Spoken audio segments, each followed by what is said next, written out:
আসসালামু আলাইকুম রহমতুল্লাহ। অজয় গ্রুপ পক্ষ থেকে আপনাদেরকে শুভেচ্ছা। আজকে আপনাদেরকে দেখাচ্ছি কিভাবে মাচা পরিষ্কার করতে হয়। মাচা অনেক নোংরা হয়ে গেছিলো। আমরা এক সপ্তাহ পর পর মাচাগুলো এইভাবে পরিষ্কার করে থাকি।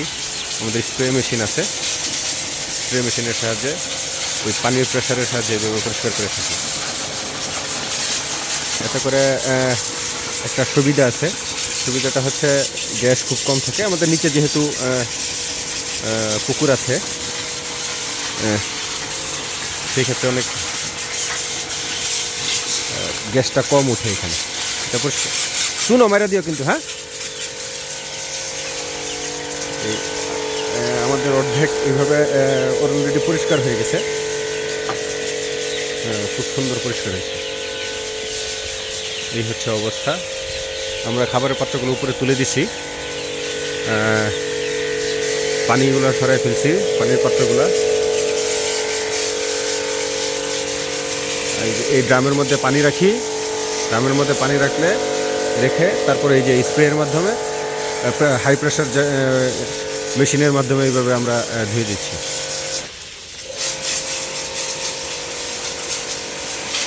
এই হচ্ছে অবস্থা। আজিজুল, তুমি একটু খালি নরম করে দাও, পলিথিনটি সরাই দিও। হ্যাঁ, ওই যে সাইডে পলিথিনটি।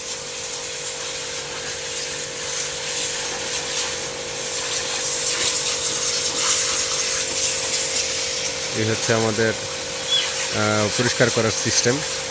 বাচ্চা মুরগি যখন আবার বিক্রি হয়ে যাবে, এইভাবে আমরা আবার পরিষ্কার করে দেব। 10 দিন অন্তর অন্তর এইভাবে আমরা পরিষ্কার করে থাকি সবসময়। এতে করে যে গ্যাস আছে, এই গ্যাসের তেমন একটা তীব্রতা মুরগি পায় না আর কি। নিচে পুষ্কুনি আছে, এখানে আমরা পানি দেওয়ার পর পুষ্কুনিতে চুন আর ব্লিচিং পাউডার দিয়ে দিব। ব্লিচিং পাউডার এই জন্যই দিব কারণ আমাদের পুষ্কুনিতে এখানে কোনো মাছ নাই। মাছ রাখি না কারণ এখানে অনেকে মাচার নিচে মাছ চাষ করে, আমরা এটা আসলে করি না কখনোই। এই হচ্ছে অবস্থা।